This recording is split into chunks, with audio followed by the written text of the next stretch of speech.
Hey, what's up, everybody, and welcome to your Friday edition of the Post Up with David Grubb right here on Boo Crew Media. I, of course, am your host, David Grubb.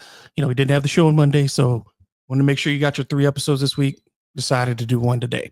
We're going to answer some more of your questions as well as address more of these off-season topics and predictions for the upcoming season and look into some of these areas as to who I think, win these categories, basically, of things that happen and transpire this offseason.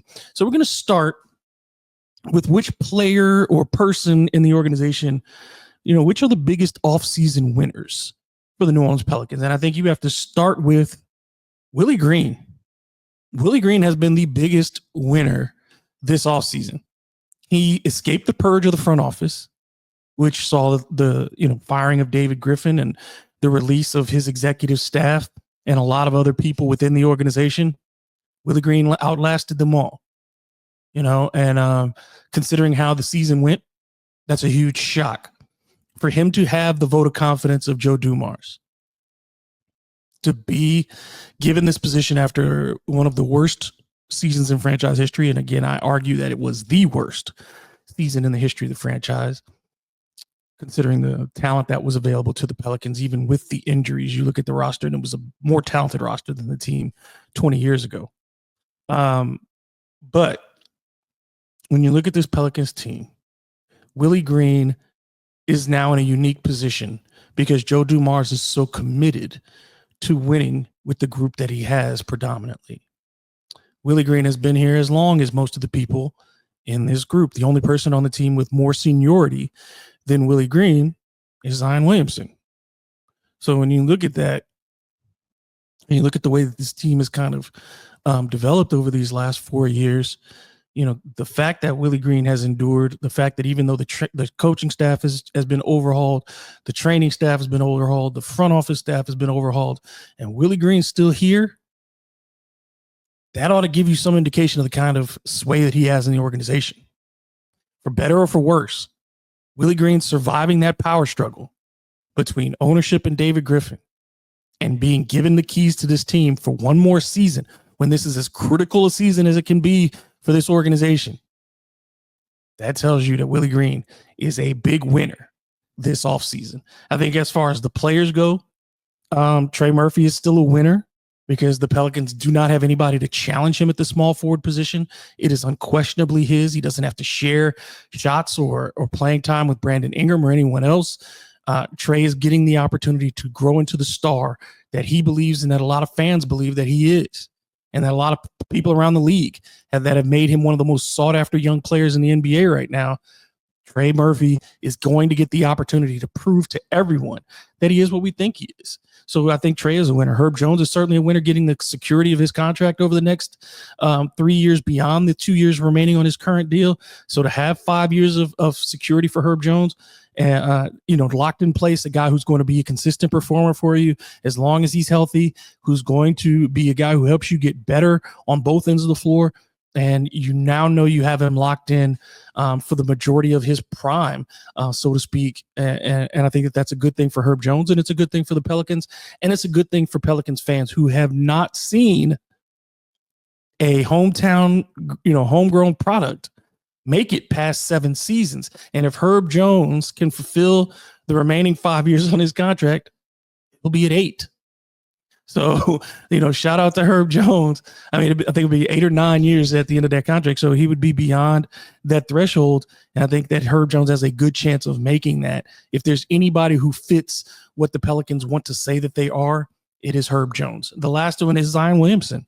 And I say this is as a winner in this regard. Zion Williamson is a winner. For the first 6 years of his career, the Pelicans never made it clear that he was the franchise player. He got all of the benefits and none of the responsibilities of being the franchise player. Now that Joe Dumars has come in and put that burden squarely on his shoulders to be not only the best player on this team, but to be the best leader he can be. And I put that on the end, he can be, because we don't know what type of leader the best Zion is going to be. It may not be a vocal leader. It may just be in the way he practices, in the way he prepares himself, in the way he gets himself ready consistently, whether it's the mental approach, watching film, engaging with his teammates on the court. Those are the important things that we look for in Zion Williamson. If he becomes a vocal leader, the guy who gives speeches and those things, fine. That's great. Lanyap on the end of that.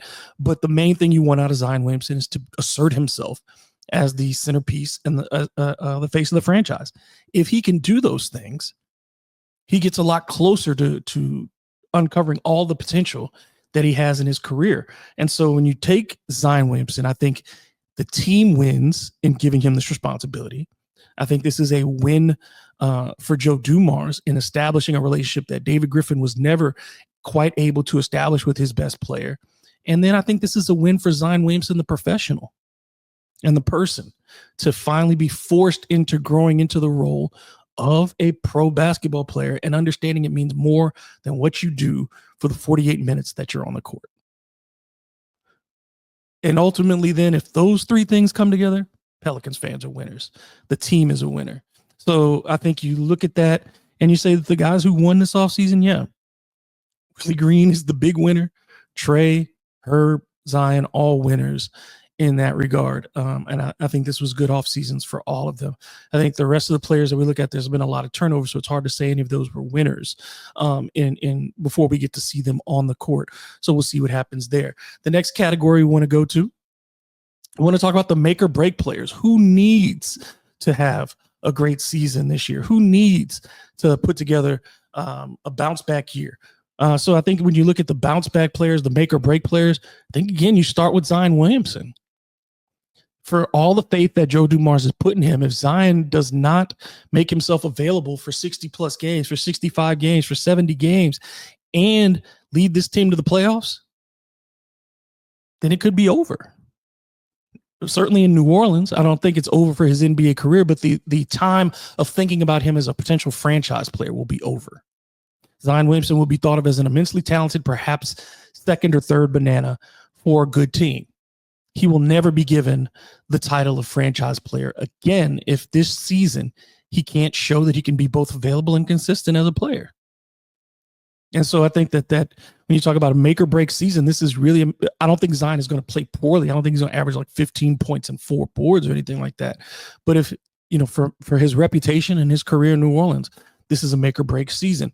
Jose Alvarado, getting to the end of his contract. Jose has a player option for next season. I'm certainly certain that he would like the Pelicans to start thinking about an extension, but there's no need for them to start thinking about an extension. You know that the likelihood is there that Jose is going to take his player option and opt in next year. You don't know if his game will age gracefully because of his size limitations and the kind of wear and tear he's put on his body. Remember, Jose has not played more than 60 games in any season so far in his career. So you look at that durability, you look at that at his height and everything else, and you look at the career trajectory of Jeremiah Fears and what his potential could be. And if he assumes a starting role and Jordan Poole goes back to the bench next season, then where does Jose Alvarado fit? Now, certainly Jose has the backing of Willie Green, and we all know the story there and the names that have been associated with Jose as far as his relationship with Willie Green. That is some level of protection, but Joe Dumars and Troy Weaver have been clear that their players are their priority, the people that they know and the people that they want to keep. And there is no indication that Jose is one of their guys. He's certainly one of Willie Green's guys, but there's no indication that the front office is embracing him in the same way. And I don't think it's any discrimination against undersized guards, considering that Joe Dumars was very much an undersized guard. And you could say that his backcourt in Detroit, his championship backcourt, wasn't the biggest backcourt in the world. Rip Hamilton, 6'5", but weighed maybe 180 pounds. Chauncey Billups at 6'4", a bigger, more physical guard, but you weren't talking about a giant set of height there in the Pistons backcourt. So I don't think it's any discrimination against smaller guards. But I think, the question for Jose is, can you truly lead the bench, or are you just a spark plug? Because if he's just a spark plug, then he can be replaced. Now the question is, how do you get him off the roster then? Because if Jose is not the guy for a long term, then you need to get him off the roster before he can opt into that player option and take it, because that's another $5 million. Now, unless you're going to trade him at the end of the year after he opts in, then that's another story. But And I think that they're going to be reluctant to trade him because of the lack of guard depth that they have. So I don't think Jose necessarily gets moved during this season, but I think this is obviously critical for him, and the kind of performance and again, the availability for Jose are going to be major factors in whether or not the Pelicans are considering keeping him around any longer. I just think they're going to be options for them at the end of this season or going into next season that could be better and not as cost prohibitive as Jose Alvarado. Finally, Jordan Hawkins. This is his last opportunity, I think, in the NBA as a guaranteed contract kind of player. After this, it's going to be 2 ways in G League opportunities for Jordan Hawkins if he doesn't prove something this year. And to prove something this year, I don't want to hear from anybody who says that he hasn't gotten opportunities. I don't want to hear. You could maybe make that argument during his rookie year that he was getting pulled too quickly and wasn't getting the kind of consistent minutes. But last year he got them. He got all the consistent minutes he wanted. When he wasn't injured, he got minutes. He played more than 20 minutes a night. He got more than 5 3-point attempts, around 5 3-point attempts up every game, and he couldn't make shots. That's the one thing he has to do. Nobody's looking at Jordan Hawkins to handle the basketball. Nobody's looking at him to be a lockdown defender. Nobody's looking at him to be a great rebounder or passer. He has one job, to knock down shots, and he has not done that consistently in his career. So for Jordan Hawkins, this is a make or break for his, not only his Pelicans tenure, but for his NBA life. If he wants to stay in this league, he's going to have to hit about 38% or better from 3-point range. Because otherwise, again, there are other options. And one of them is in Charlotte right now in a 2-way deal. But you've got other players, 2-way contracts that the Pelicans have handed out. Guys who are taller, guys with more experience, guys who may not be the kind of defensive liability that Jordan Hawkins is. So if he doesn't get off to a good start, he could find himself gone sooner rather than later. One of the questions we got was, what grade would I give the Pelicans offseason? I think you kind of grade it in different areas. If you're grading just the player acquisitions this offseason, I think you give him a B for that, because I think Kevon Looney addresses a need, but he does not solve your center problem. So I think you get a B for that. Again, for Kevon Looney, I think the biggest thing was availability. You know, there were bigger names out there in the market, and maybe even some that would have fit better. I think like Chris Boucher would have been a really nice pickup for the Pelicans. Thomas Bryant, before he went overseas, inexplicably, would have been a good pickup for the Pelicans, but they took the veteran and they got the defensive anchor that they kind of believe that he can be. So I would say that when you look at that, you give them a B for this. And the Jordan Poole trade, I give it a B for this reason. Number one, the contract is longer. You were going to get you had 2 expiring deals that you sent out in Kelly Olynyk and CJ McCollum. So you are making a financial bet and hoping that Jordan Poole can continue to develop as a player. That's fine, but that's why you can't give it an A, though, because you did take on salary without, you don't really know if it's going to upgrade the team yet. Is he going to be better than CJ McCollum? We shall see. And I think, I don't think that any of the Pelicans fans are highly optimistic about Jordan Poole are wrong. It's just that we don't have the results yet. So I think you can't give it an A in that regard, because CJ McCollum, at the very least, was incredibly consistent over his 2+ seasons with the Pelicans. So you need that kind of consistency from Jordan Poole going forward. I think as far as the draft goes, again, I think you have to give the Pelicans an incomplete on the draft. I can't give them an A grade because while you like the players, the consequences of those picks have not yet been discovered.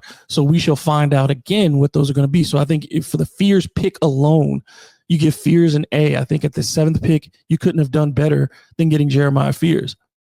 The question will be on Derek Queen if he was the right value at 13, and not just for his draft position in this group, because he will be compared to the players in this group, but he's going to be compared to the players in next year's draft, like it or not. And people can say it doesn't matter what next year's draft. Okay, but they're talking about 3 legitimate franchise-altering players at the top, potentially 4 that they're talking about could all vie for the number 1 pick in a deeper, more athletic, taller group of players in the 2026 draft, which could be, according to the pundits. And again, I'm not going to say this because I don't watch enough high school basketball around the country to know this for certain, but they're saying in 2026, the classes is going to be really good, but 27 and 28 are not going to be so good. So the Pelicans really need Derek Queen to perform quickly It can't be 4 years down the road for Derek Queen to develop. It has to start at some point this year.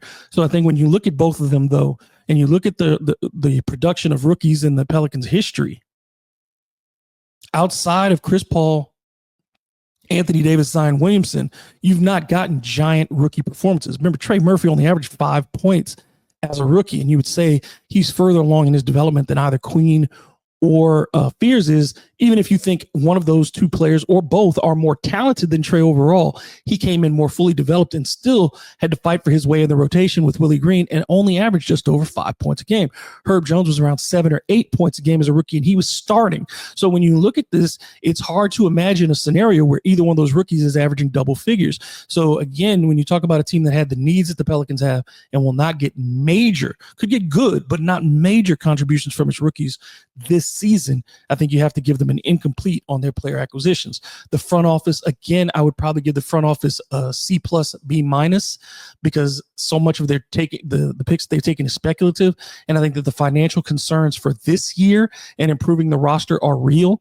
The financial situation does get better next year, and it could get even better in year 3, depending on what kind of moves you make and which players you keep and which ones you move on from.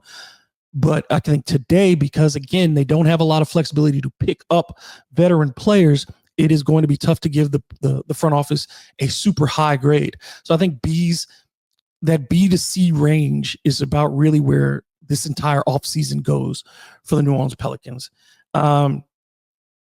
Lastly, a couple of things for the closers. We can talk about which lineup I think will be the closing lineup for the New Orleans Pelicans. And I think if it goes to plan, then the closing lineup is going to be pretty much the same as the starting lineup. You're going to see Jordan Poole. You're going to see Herb Jones as your clutch time defender. Trey Murphy as your clutch time shot maker.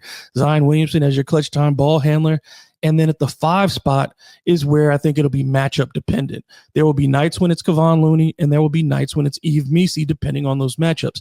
It could also, depending on the opponent, put Zion Williamson moving to the nominal 5 spot, Herb Jones sliding to the 4, which I don't really like, but that could happen depending on what stage of the season we're talking about. Herb is the 4, Trey is the 3, or replace or switch those where Herb is the 3, Trey is the 4, Zion is the 5, and in the backcourt you're going with Poole at the 2, and either a Jeremiah Fears if he develops into that kind of late game player, or you put in Jordan Poole as the point, add Sadiq Bey, Trey Murphy, Herb Jones, and Zion Williamson, and that type of group that's a more flexible switching defensive group that can attack all over the floor at once and kind of maybe put some pressure on people. But I think ultimately it'll be the 4 starters with one of the 2 bigs closing out.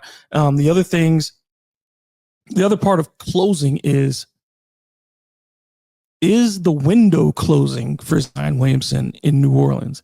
With this reshaped roster, is this really the final chance for Zion to prove he can lead a contender in New Orleans? And I think it is in that regard.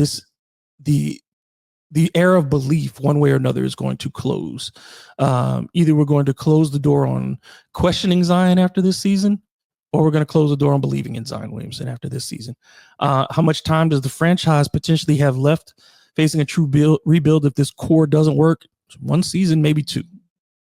Because you've committed to, once the Zion Williamson contract was guaranteed, you're committed to no less than 1 season, but at the most 2 if it doesn't work. Because you're not going to keep Zion going into the final year of his contract without an extension in place. So you really have 2 seasons to make this work. And I think that's the goal of Joe Dumars and Troy Weaver, is to, this season, figure out what you have, compete, get yourself into the playoffs. Hopefully you're not in the 9 or 10 spot. You're in the 6, 7, 8 range, where you at least have the opportunity to take a shorter path into the playoffs rather than having to win 2 games to get into the playoffs in a play-in tournament situation. If you can do that, then next year you probably go all in by making either you've discovered that DeJounte Murray can play and he becomes the X factor for your team, or you move him and try to get that final piece in order to make a run for a championship. I think that's the plan. that Joe Dumars and Troy Weaver have in place. Now we will see if it comes to fruition. If it doesn't, there will be a quick teardown, I believe, after year 2 or during year 2. If it's not working, even if it works in season 1, but it falls apart in season 2 for whatever reason, then I think the players who are on the table to move, Jordan Poole, because I don't think they want to give him an extension on his contract if they're not winning. I think you hold on to Trey Murphy and Herb Jones because they're your homegrown products, and you try to build around them. You have them under reasonable contracts that still have years in place. So I think that you would stay and try to build around them. But then and maybe an Yves Missi, because again, he's your product along with Queen and Fears. So then you look at that as your starting 5, maybe as Queen at your 4, Missi at your 5, Trey Murphy at your 3, Herb Jones at your 2, and Jeremiah Fears at your point guard, right? Derek Queen, Missi, Murphy, Jones, and Fears. So if that's your future starting 5, you're not in a full rebuild, but you are definitely a rebuilding team, and you'd have to fill out that bench with either a young group that you want to grow up with some of your veterans as you again eventually move off of Trey Murphy and Herb Jones, as you find younger players to replace that group. So I think you're looking at a year and a half to 2 years if things don't work to start a rebuild. Once that starts, who knows how long it takes to win? It could be quick. It could be a long time. But I think that's the timeline that the Pelicans are operating under right now. Okay, that's going to do it for this week. Please make sure that you like, you share, subscribe, hit the notification bell as well. You can find me on social media at DMGrub on Twitter and Instagram. You can also find me on TikTok and Blue Sky. And don't forget to check out thebirdrights.com. I got an article up today about the Pelicans cap situation over the next few years and how it could impact the future of this team and the decisions that it makes. So go ahead and check that out. Until the next time, this has been the Post Up with David Grubb right here on Boot Crew Media. I'm David Grubb. You're you. Have a great weekend.